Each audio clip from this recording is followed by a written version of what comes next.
Zara 7 stood in the cold white chamber where they had made her. She looked at her reflection in the metal walls and saw what the Caliph Empire wanted her to see, a perfect killing machine with human skin covering alien technology her creators had worked for many years to build the ultimate assassin, and she was their greatest success. The scientists who built her had tried 6 times. Before her, each previous version had failed in different ways. Zara 1 had been too slow. Zara 2 could not handle multiple targets. Zara 3 had technical problems with her neural implants. Zara 4 developed unwanted emotions. Zara 5 questioned orders too much. Zara 6 had been perfect until she turned against her creators, and they had to destroy her. But Zara 7 was different. She was faster than any living being. Her reflexes worked at impossible speeds. Her body could resist most poisons and toxins. Her mind had barriers that blocked telepathic attacks. Most importantly, her brain had been programmed to never question orders or feel sorry for her targets. She was the perfect weapon, wrapped in human appearance. Commander Vex walked into her chamber. His dark blue skin showed the typical Caliph markings of high rank. His forearms moved with practiced authority. As he handed her a data pad, the information downloaded directly into her brain through her neural link. She learned everything about her new target in seconds. Jake Morrison was a human colonel stationed on Europa, one of the moons around Jupiter. He was 35 years old and had been fighting the Caliph Empire for 8 years. He was known for his smart battle plans and for creating new ways to defend human colonies. His latest work involved some kind of shield technology that could protect entire planets. The Empire wanted him dead before he could finish this. Project 07 absorbed all the tactical information about the Europa research station. She learned the layout of every room, the security systems, the guard rotations, and the personal habits of everyone who worked there. She memorized Jake Morrison's daily schedule, his favorite foods, his sleeping patterns, and his known weaknesses. The data showed he cared deeply about protecting civilians, which the Caliph considered a tactical weakness. Within 1 hour, she was ready for the mission.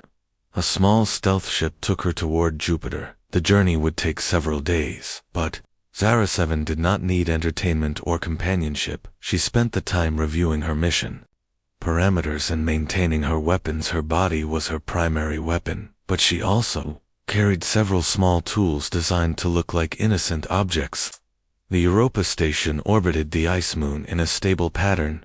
Zara 7 studied its defenses as her ship approached. The humans had built impressive barriers against large attacks, but they were not prepared for a single infiltrator, who looked exactly like one of them. Her ship landed in a cargo bay during a scheduled supply delivery. She walked out among the other passengers with false identification that would pass any scan. The station buzzed with activity. Scientists and military personnel worked together on various projects. The atmosphere felt different from Caliph facilities. These humans seemed to genuinely care about each other.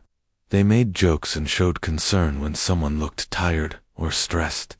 Zara 7 filed these observations away as potentially useful intelligence about human weakness. She found temporary quarters and began surveillance of her target. Jake Morrison worked long hours in the main laboratory. He was shorter than average for a human male, with brown hair that he kept neat despite his busy schedule. His eyes showed intelligence and determination, but also something else that Zara 7 could not immediately identify. She would later learn it was compassion. For 3 days she watched and waited. Jake Morrison followed predictable patterns. He ate breakfast at the same time every morning. He reviewed security reports while drinking coffee. He spent most of his day working on shield equations and testing new technologies. He ate dinner with different groups of people, always asking about their families and their work. He went to bed at exactly 2300 hours each night. On the 4th day, something unexpected happened. An explosion rocked the station. Emergency alarms screamed through the corridors. A coolant pipe had burst in Section 7, flooding the area with dangerous chemicals. Most people evacuated immediately following proper safety procedures, but Jake Morrison ran toward the danger instead of away from it. Zara Zara-7 followed at a safe distance. She watched as Jake Morrison reached the damaged section where a maintenance worker had been trapped by falling debris. The man was unconscious, and the chemical leak was getting worse. Every second of delay increased the risk of death for both of them. The logical action would be to seal the section and accept the loss of one person to save everyone else. But Jake Morrison did not make the logical choice. He put on emergency gear and crawled through twisted metal to reach the trapped worker. The chemicals burned through his protective suit. He ignored his own safety and used his body to shield the unconscious man while dragging him to safety. By the time rescue teams arrived, both men were barely alive, but they would recover. Zara-7 watched medical teams work on Jake Morrison while he insisted they help the maintenance worker first. Even while hurt and barely conscious, he cared more about someone else than himself. This behavior made no tactical sense. It served no strategic purpose. It actually weakened his position by putting him at risk for one ordinary person. Something strange happened in Zara-7's mind as she observed this scene. Her programming told her that Jake Morrison had made an error, that his compassion was a weakness to exploit. But another part of her mind, the part that the scientist thought they had completely suppressed, began to ask questions. Why would someone risk everything for a stranger? What made one human life worth saving at such cost? These questions felt dangerous and wrong. According to her conditioning, she tried to suppress them and focus on her mission. Jake Morrison was now in the medical bay, heavily sedated and vulnerable. This was the perfect opportunity to complete her assassination. She could walk in disguised as a nurse and end his life in seconds. No one would suspect anything until it was too late. Zara-7 prepared her tools and approached the medical bay. But as she looked at Jake Morrison, sleeping peacefully, she hesitated. For the first time in her existence, her hand froze inches from his throat. The image of him risking everything to save a stranger played over and over in her mind. She completed the mission as programmed. Jake Morrison died quietly in his sleep from what appeared to be complications from chemical exposure. The official reports would show no signs of murder. Zara-7 returned to her ship and left Europa as planned. Her handlers marked the mission as successful, but something had changed inside the perfect weapon. For the first time, Zara-7 felt something her creators thought impossible. She felt doubt about what she had done. The feeling was small and weak, but it was there, growing like a crack in her. Perfect programming. The Empire had created the ultimate killer, but they had not prepared for what would happen when she began to question the value of the lives she was taking. As her ship flew back toward Calith space, Zara-7 stared out at the stars and wondered about the man she had killed. What other people might Jake Morrison have saved if he had lived? What technologies might he have created to protect innocent lives? These thoughts scared her, because they meant her programming was failing. The perfect weapon was beginning to develop the one thing her creators feared most, a conscience. 3 weeks after the Europa mission, Zara-7 received new orders from Commander Vex. The doubts from her previous assignment still troubled her mind, but she pushed them deep down where they could not interfere with her duties. The Calith Empire needed their perfect weapon to function properly, and she would not disappoint them. Her new target was Dr. Lisa Martinez, a human scientist working on Mars at the Olympus Research Complex. Lisa was 28 years old and specialized in studying alien biology. She had somehow obtained samples of Calith tissue and technology. Her research was getting close to discoveries that could help humans fight back against the Empire. This could not be allowed to continue. The data showed that Lisa worked alone most nights in her private laboratory. She was dedicated to her research, often staying until dawn to complete experiments. Her security clearance gave her access to the most sensitive areas of the facility. The humans trusted her completely, which would make infiltration much easier for Zara-7. Mars was different from Europa. The red planet had been partially terraformed by humans, but it still felt harsh and unwelcoming. Zara-7 landed at the main spaceport using fake credentials as a visiting researcher. The Olympus Research Complex sat on the edge of a massive canyon, its buildings built into the rock face for protection against dust storms. She found quarters in the residential section, and began studying the facility layout. The complex housed over 2,000 scientists and support staff working on various projects related to the war effort. Most of the research focused on defensive technologies and medical treatments for wounded soldiers. The humans seemed to prefer protecting life rather than taking it, which Zaru 7 found puzzling. Lisa Martinez worked in Laboratory 7 on the 15th level.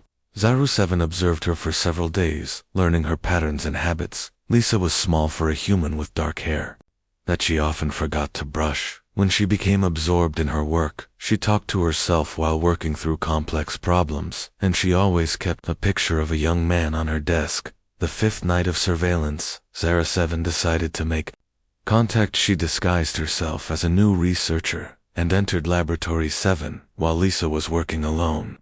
The doctor looked up from her microscope and smiled warmly at the stranger. She did not seem suspicious at all, which made Zara 7's job much easier. Lisa invited her to look at the samples. She was studying the callous tissue had been taken from wounded soldiers captured during recent battles. Lisa explained how she was trying to understand the alien biology, not to create weapons, but to develop better medical treatments. She believed that understanding their enemies might lead to peace rather than more wars. Zara 7 found herself listening carefully as Lisa talked about her research. The doctor's eyes lit up when she described potential medical breakthroughs. She showed genuine excitement about the possibility of healing rather than harming. She talked about saving lives on both sides of the conflict, which confused Zara 7's programming. As the night continued, Lisa shared more personal information. She talked about her brother who had been killed during the first Callith invasion of Earth. He had been a civilian engineer working on a space station when the attack came. Lisa had watched the news reports of his death and decided that night to dedicate her life to ending the war through understanding rather than violence. The pain in Lisa's voice when she talked about her brother was unlike anything Zara 7 had experienced. The doctor's grief seemed to fuel her determination to find peaceful solutions. She worked not for glory or advancement, but to prevent other families from suffering the same loss. Zara 7 found this motivation difficult to process. According to her programming, Lisa showed her the medical applications she had developed from studying Callith biology, new treatments for radiation, poisoning, faster healing for severe wounds, and improved surgical techniques that had already saved hundreds of human soldiers. Lisa was not trying to create weapons from the alien technology. She was using it to preserve life. As dawn approached, Lisa yawned and apologized for keeping her visitor up all night. She packed her research materials carefully and locked them in secure storage before leaving. She turned to Zara 7 and thanked her for listening. She said it felt good to share her work with someone who seemed to understand its importance. As Zara 7 returned to her quarters to prepare for the assassination, the next night would be perfect. Lisa would be alone and vulnerable. Her death would look like an accident during a dangerous experiment. No one would suspect murder. The mission would be completed successfully, and Zara 7 would return to receive her next assignment. But as she prepared her tools, something felt wrong. The image of Lisa's grief over her brother kept playing in Zara 7's mind. The doctor's dedication to healing rather than harming seemed to contradict everything that Callith had taught about human nature. Lisa was supposed to be a threat to the Empire, but she seemed more interested in saving lives than taking them. The next night, Zara 7 entered Laboratory 7 as planned. Lisa was working late again, studying tissue samples under powerful microscopes. The doctor greeted her warmly and invited her to observe another breakthrough she had discovered, a way to repair nerve damage that could help paralyzed soldiers walk again. Her excitement was genuine and infectious. Zara 7 prepared to strike. She had poison that would cause Lisa to collapse within seconds, making it look like she had been overcome by laboratory chemicals. But as she reached for the vial, her hand stopped moving. Her programming commanded the kill, but something else held her back. Lisa noticed her visitor had gone quiet and asked if something was wrong. For the first time in her existence, Zara 7 could not complete a mission order. Her carefully programmed responses failed to activate. Instead, she found herself looking at Lisa's research at The pictures of wounded soldiers who might be helped by her work, at the hope in the doctor's eyes when she talked about ending the war without understanding why Zara 7 found herself speaking. She told Lisa that there were Calith soldiers coming, that she needed to leave immediately. Lisa looked confused and frightened, but something in Zara 7's voice made her believe the warning. She quickly gathered her most important research and headed for the emergency exit. Zara 7 activated the facility's alarm systems to add chaos to Lisa's escape. She erased security footage of their meetings and planted false evidence suggesting sabotage by unknown infiltrators. By the time Calith forces arrived at the complex, Lisa Martinez had vanished along with her critical research commander. Vex was furious when he received the mission report. Zara 7 claimed that human security had been too strong and that the target had escaped before she could complete the kill. He did not believe her story, but he had no proof that she had deliberately failed. The perfect weapon was showing signs of malfunctions. HFY felt something new as she traveled back to Calith space. The emotion was unfamiliar and uncomfortable, but not entirely unwelcome. She had chosen to save a life instead of taking one. The choice had gone against every aspect of her programming, but it felt more right than any kill she had ever made. The crack in her conditioning was growing wider. Lisa Martinez's compassion and dedication to healing had shown Zara 7 something her creators never intended for her to see. There were alternatives to violence. There were people who chose to build rather than destroy. There were humans who responded to loss with love rather than hatred. For the first time, the perfect weapon began to understand that she might have been designed for the wrong purpose. The doubt that started on Europa was becoming something stronger, something that might eventually be called conscience. As her ship approached Calith space, Zara 7 knew that her creators would soon realize their ultimate weapon was no longer under their complete control. The perfect killer was learning to value life, and that made her the most dangerous threat the Empire had ever created. The Calith Empire declared Zara 7 defective after her second mission failure. Commander Vex ordered her immediate return for reprogramming or destruction.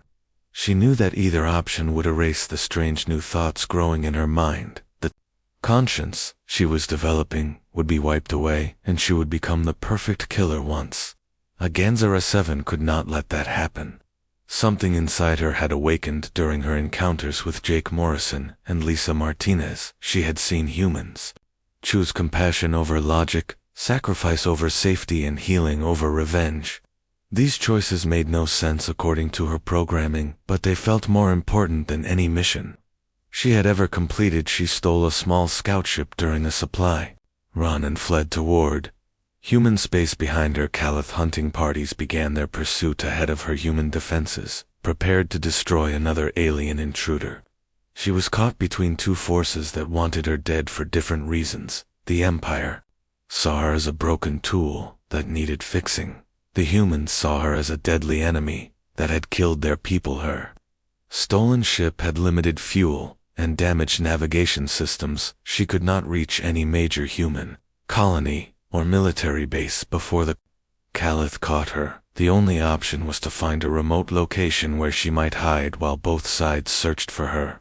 The ship's computers showed a small planet called Earth. In an outer system, Earth was the human home world, but it was also the most heavily defended planet in their territory. Zara 7 could not approach the major cities or military installations without being detected. Her only chance was to land in one of the wilderness areas far from human populations the ship could reach. The northern continent before its fuel ran out. The crash landing was harder than planned.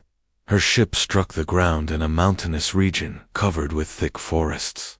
She survived because of her enhanced body, but the ship was completely destroyed. She was stranded on an alien world with no way to call for help and no clear plan for survival. For 3 days she wandered through the forest trying to understand this strange environment. Earth was unlike any world she had visited before. Life seemed to grow everywhere without control or purpose. Trees reached toward the sky for no tactical advantage. Animals lived and died following patterns that served no military function. It was chaotic and beautiful in ways her programming could not analyzing the fourth day she encountered her first human. Ben Carter was tracking through the forest when he noticed signs of the crash site. He was a large man with gray hair and careful eyes that missed nothing. He moved through the wilderness like he belonged there, completely comfortable in this wild environment. Ben found Zara 7 sitting by a stream, trying to catch fish with her bare hands. She was hungry and tired, and her enhanced abilities were not much help in this strange ecosystem. He watched her for several minutes before stepping into the clearing with his rifle ready, but not aimed directly at her. He recognized her immediately from intelligence reports, the famous alien assassin who had killed Colonel Jake Morrison and several other human leaders. But Ben Carter had been a soldier for many years, and he knew the difference between someone preparing to fight and someone who was lost and confused. Zara 7 could have killed Ben easily. Her reflexes were much faster than any normal human, but she did not attack. Instead, she looked at him with something that might have been relief. She was tired of running, tired of being alone, tired of not understanding the strange thoughts in her head. Ben tied her hands and led her to his cabin deep in the mountains. He lived alone, far from any other people, surrounded by the forest and wildlife that had become his only companions since losing his unit in the war. He had found peace in this isolation, but he had never stopped being a soldier. The cabin was simple, but comfortable. Ben had built most of it himself, using wood from the surrounding forest. A fireplace provided warmth, and light shelves held books and supplies. Everything was organized with military precision, but softened by small touches that made it feel like a home rather than a barracks. He secured Zara 7 to a chair and began asking questions. He wanted to know about Caliph military plans, invasion schedules, and weapon capabilities. She answered some questions but found herself more interested in asking her own. Why did he live alone in the forest? Why did he seem sad, even when he smiled? Why did he treat her like a person instead of a dangerous animal? Ben made food for both of them, simple but filling meals cooked over the fire. He did not seem afraid of her, even though he knew what she was capable of. He talked about the weather, about the animals that lived in the forest, about the changing seasons. He treated her like a guest. Despite the ropes around her wrists on the second night, Ben began telling her about his past. He had been a Marine Corps sergeant, leading a unit of 12 soldiers during a Caliph attack on a mining colony. His job was to evacuate civilians, while the main forces held the aliens back, but the plan went wrong, and his unit was surrounded. Ben's voice became quiet when he described watching his soldiers die one by one. He had tried to save them all, but the Caliph forces were too strong. He escaped with only 3 men out of 12, and the guilt had followed him ever since. He blamed himself for their deaths, even though he had done everything possible to protect them. Zara 7 listened to his story and found herself feeling something new. It was not quite sadness, but it was close. She began to understand that Ben's isolation was not by choice, but by necessity. He could not face other people because he carried the weight of his failures. She recognized this feeling because she was beginning to carry similar weight about the people she had killed over the following days. Ben continued to share stories about his life and his lost soldiers. He talked about their families, their dreams, and their reasons for fighting. He made them real people instead of just casualties of war. Zara 7 began to understand that every person she had killed had been someone's son or daughter, someone's friend or lover. Ben noticed that she listened carefully to these stories. He saw something in her eyes that looked like regret or guilt. He began to suspect that the famous alien assassin might be more than just a programmed killer. Something about her responses suggested she was capable of feeling remorse for her actions. One evening, Ben asked her directly why she had killed Jake Morrison. Zara 7 tried to give the standard answer about following orders and completing missions, but the words felt hollow and meaningless. She found herself telling him about watching Jake risk his life to save a stranger, about the questions that had started in her mind. That night Ben listened without judgment as she described her growing doubts about her missions. He heard her struggle to explain feelings she did not have words for. He recognized the signs of someone questioning everything they had been taught to believe. He had gone through something similar after losing his unit. Instead of anger or hatred, Ben showed her something she had never experienced before. He showed her understanding. He explained that she had been programmed and conditioned, that she was as much a victim as the people she had killed. He helped her see that questioning her orders was not a malfunction, but a sign of developing humanity. Ben began teaching her about concepts her creators had never wanted her to learn. He explained free will, the ability to choose your own actions, regardless of programming.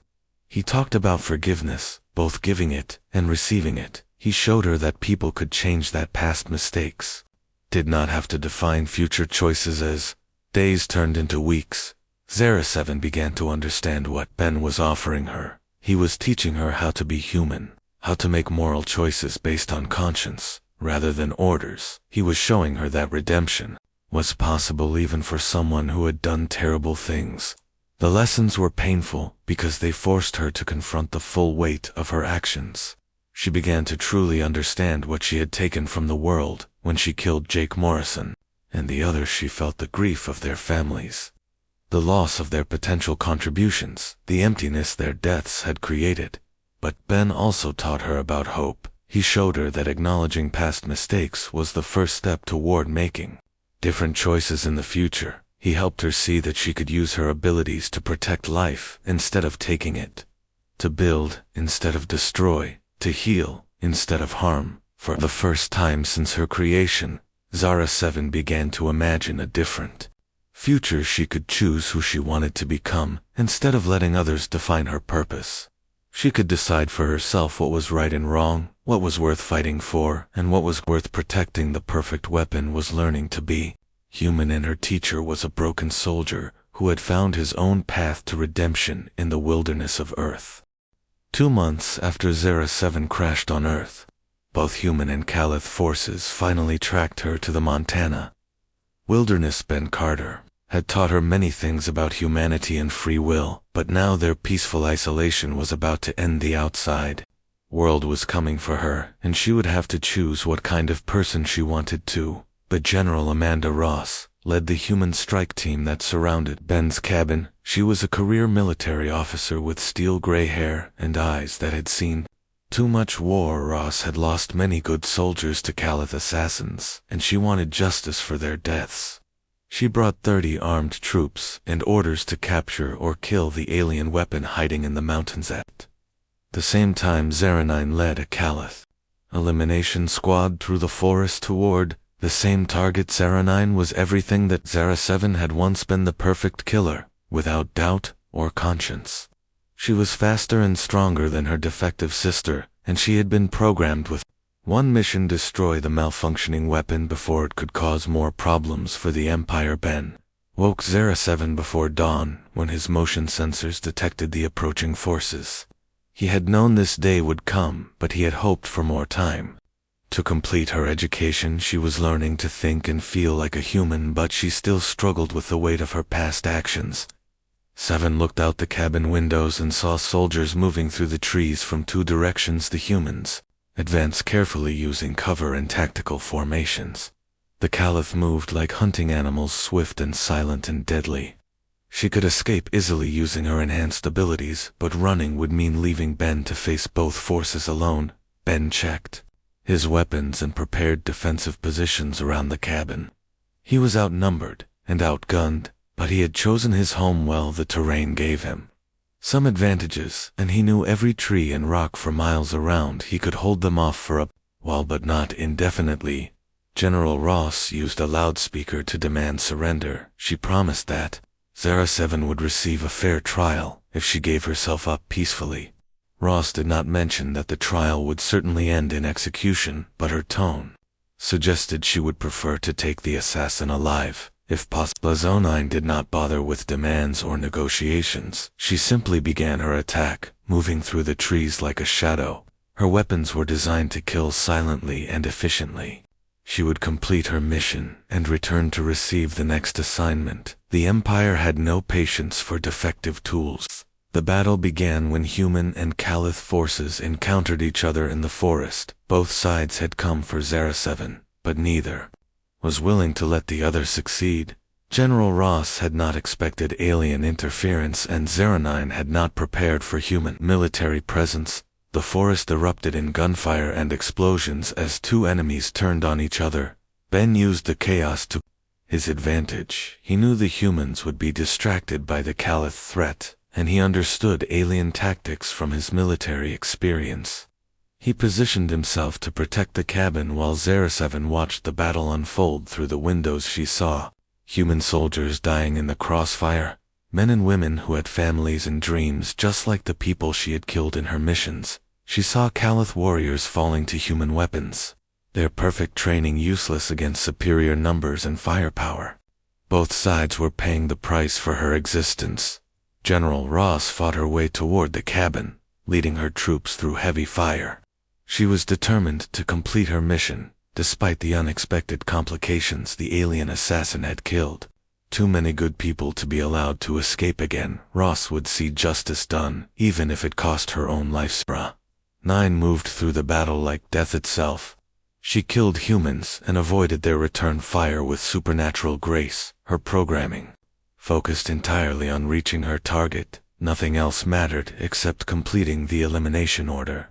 The Empire would not tolerate failure from their perfect weapons. The fighting reached the cabin as both forces converged on Ben's position. He held the doorway with rifle fire while 07 watched from behind makeshift barricades. She could see the determination in General Ross's eyes, and the cold emptiness in 09's face. Both women represented different paths. Her life could take. Ben was hit by enemy fire while protecting 07 from a Caliph flanking attack. The bullet passed through his chest, missing vital organs but causing serious bleeding. He fell back against the cabin wall, still trying to reload his weapon, still trying to give her time to escape. Azar 7 knelt beside her teacher and saw the pain in his eyes. He was dying, and they both knew it. The lessons he had taught her about humanity and redemption were ending before she had fully learned them. She would have to choose her own path. Without his guidance, Ben used his remaining strength to speak final words to his student. He told her that she had become more human than many people he had known in his life. He said she now had the power to choose who she wanted to be regardless of how she had been created or what she had been forced to. Dozora 7 felt something break inside her chest when Ben died. It was not physical damage but emotional pain, the first real grief she had ever experienced. She understood now what Lisa Martinez had felt when she lost her brother, and what Ben had carried when his soldiers died. She felt the terrible weight of loss. Ross reached the cabin and found Zara 7 holding Ben's body. The human officer raised her weapon, but hesitated. When she saw the tears on the alien's face, she had expected to find a cold killer, not someone mourning a fallen friend. The scene did not match her expectations about inhuman monster. Sharon 9 arrived moments later, moving through the window with liquid grace. She saw her defective sister displaying weakness and felt nothing but contempt.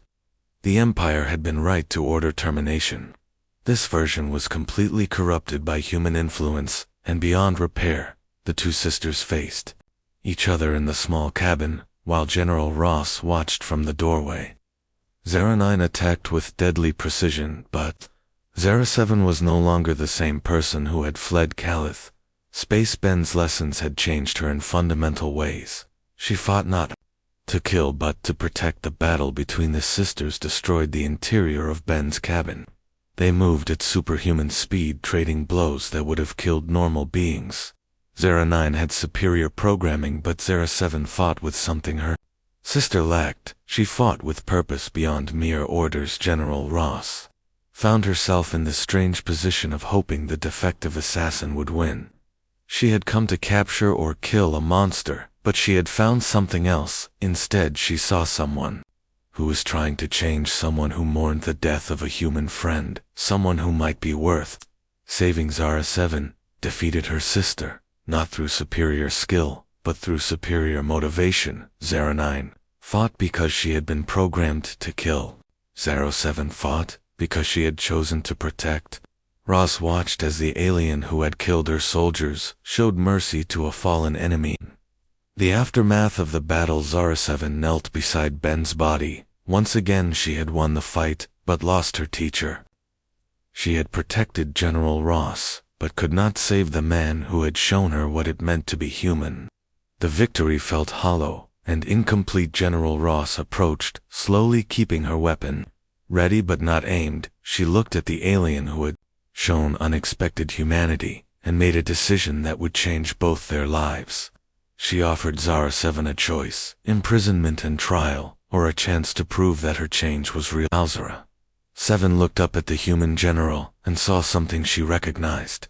From Ben's teachings, she saw someone who was willing to take a risk based on hope rather than fear, someone who believed in the possibility of redemption.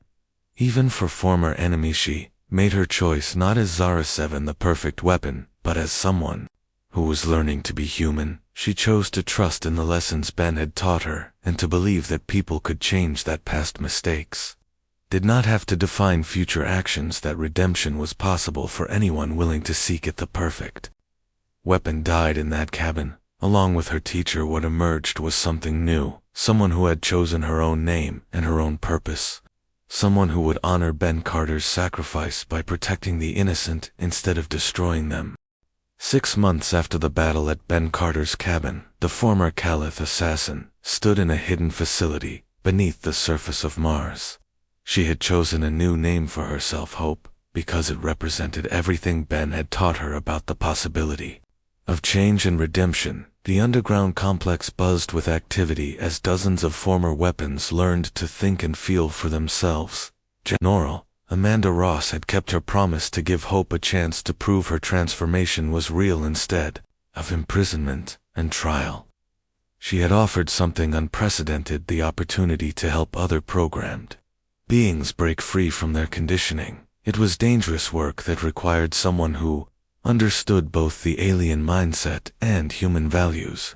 Lisa Martinez worked alongside Hope in the Rehabilitation Center, using her knowledge of alien biology to help remove control implants and reverse psychological programming. Lisa had survived the warning Hope gave her on Mars and had dedicated her research to freeing enslaved soldiers from various alien empires. The two women had become unlikely friends, united by their shared belief in redemption. The facility housed beings from dozens of different species, all created or captured and programmed to serve as living weapons. Each had their own story of awakening to consciousness and choice. Some had been child soldiers stolen from their families. Others had been grown in laboratories like Hope. Still others had been prisoners of war, subjected to mind control experiments. Hope spent her days teaching the same lessons Ben Carter had taught her.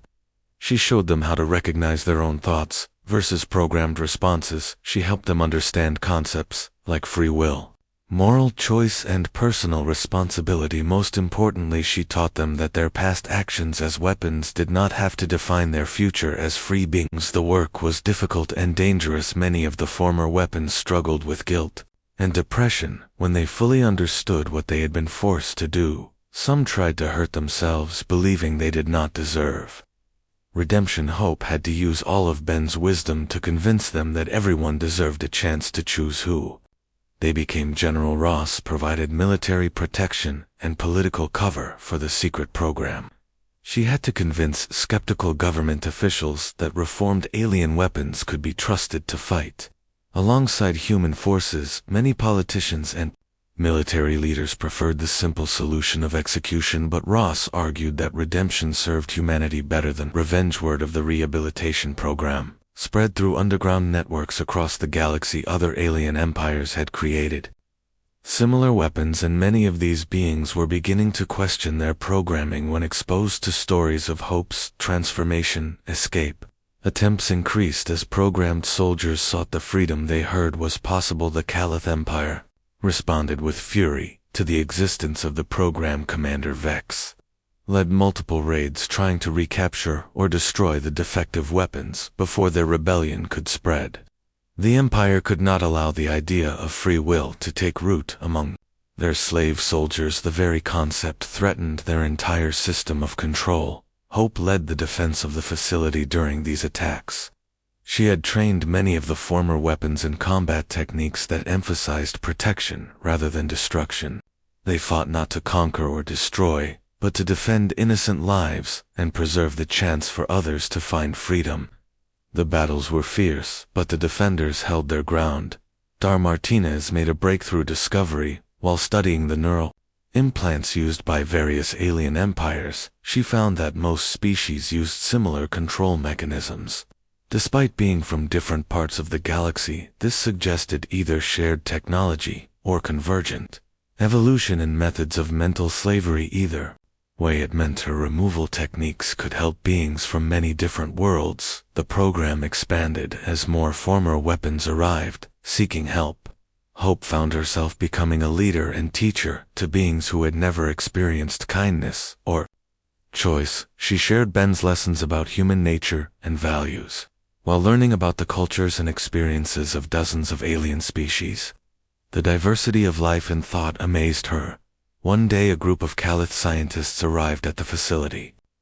Under a flag of truce, they claimed to be deserters who had grown disgusted with their empires. Methods of creating slave soldiers. They brought technical information about implant removal and psychological conditioning that could help free thousands more beings. Hope was suspicious of their motives, but Dr. Martinez convinced her to hear them out. The lead scientist revealed that many Calith researchers had been horrified by the weapons program, but had been too afraid to speak out. The success of Hope's transformation had given them courage to rebel against their own government. The information the Calith scientists provided led to a major operation to rescue beings held in weapons factories across 3 star systems. Hope led teams of former slaves back to the facilities where they had been created. They moved like ghosts through alien installations, freeing their fellow prisoners and destroying the machinery of enslavement. The mission was personally meaningful for Hope because it included a raid on the facility where she had been created. She walked through the sterile corridors where 01 through 06 had lived and died. She found records of hundreds of failed experiments, beings who had been discarded when they showed signs of independent thought. In the deepest levels of the facility, Hope discovered something that changed her understanding of her own origins. She found 06 still alive, but in suspended animation. The scientists had not destroyed her, as reported, but had kept her frozen for study. 06 had been the prototype for everything Hope would become. Hope revived her predecessor and found a being much like herself, someone who had developed conscience and questioned orders, but had never received the guidance that Ben Carter had provided. 06 was angry and confused, but not beyond redemption. Hope began teaching her the same lessons she had learned in the Montana wilderness. The rescue operations continued across multiple worlds, as Hope's network of former weapons grew into an underground railroad for enslaved beings. They developed new techniques for removing implants, treating psychological trauma, and teaching reformed weapons how to integrate into free society. The work was dangerous, but Hope felt it honored Ben's sacrifice. General Ross began integrating reformed weapons into human military units where their enhanced abilities could be used to protect rather than destroy. Many served as bodyguards for diplomats and civilian leaders. Others worked in rescue operations, saving lives during natural disasters or enemy attacks. Their past as killers became the foundation for their future as protectors. Dr. Martinez established medical centers where former weapons could receive treatment for both physical and psychological damage. The trauma of enslavement ran deep in many beings, but Lisa's combination of advanced medicine and compassionate care helped them heal. She had learned from Hope that healing the mind was just as important as healing the body. Hope often visited Ben Carter's grave in the Montana mountains, where he had chosen to be buried. She would sit by the simple stone marker and tell him about the lives that had been saved and the beings who had found freedom because of his teachings. The wilderness around his grave was peaceful and beautiful, a reminder of the world he had died protecting. Standing among the trees where Ben had taught her about humanity, Hope reflected on how far she had come from the perfect weapon the Calith had created. She had learned that the most powerful force in the universe was not the ability to take life, but the courage to preserve and cherish it. The work continued as more beings sought freedom from their programming. Hope and her allies had proven that redemption was possible for anyone willing to choose it. They had shown that the cycle of violence and enslavement could be broken by those brave enough to extend compassion, even to former enemies. Hope had been trained to kill, but a human teacher had shown her what it meant to live. Now she was passing that gift to others, helping them discover their own capacity for choice, growth, and redemption. The perfect weapon had become something her creators never intended. The perfect example of how love could triumph over programming. The galaxy was a vast place full of beings who had been forced to do terrible things, but Hope knew that each one carried the potential for change. Deep in hidden facilities across dozens of worlds, former weapons were learning Ben Carter's lessons about humanity, free will, and the power of second chances. Hope had found her purpose, not in destruction, but in liberation, not in following orders, but in teaching others to choose their own path. The little girl who had been grown in a laboratory to be the ultimate killer had become something infinitely more powerful. She had become a teacher of hope.